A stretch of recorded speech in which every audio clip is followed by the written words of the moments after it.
Fisherfolk were recently met by SLP candidate for Micoud North, Jeremiah Norbert, for dialogue on long-standing issues facing the fishers.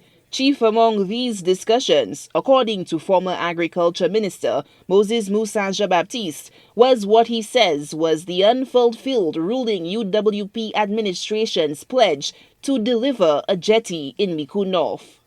The fishers continue to be very concerned about the fact that almost 5 years after the United Workers' Party came into office in 2016, they have not been given or they have not received the promised jetty, which has been spoken about for so many years.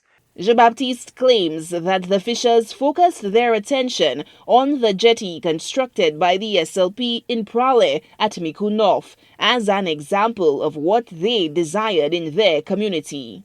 As the former minister with responsibility for fisheries, I explained to the fishers the processes that were involved in the construction of the jetty at Prale and how we were able to work with the Taiwanese government to construct a jetty under a Labour Party government for the residents of Micoud North.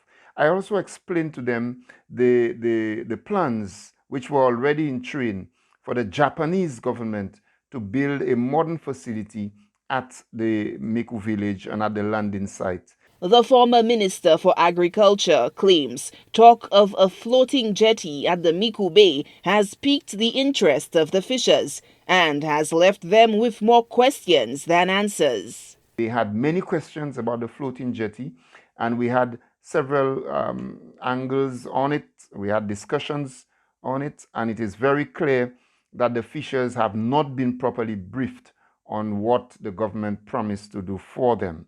As the 5-year mark of the last general election draws near, Baptiste has called on the UWP government to deliver on its promises.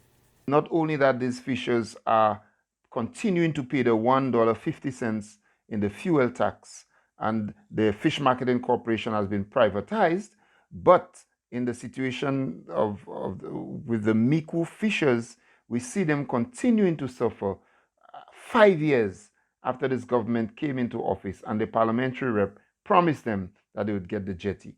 The former Agriculture Minister gave assurances that a St. Lucia Labor Party government would play a more active role in the Fish Marketing Corporation and provide more attention to the fisher folk.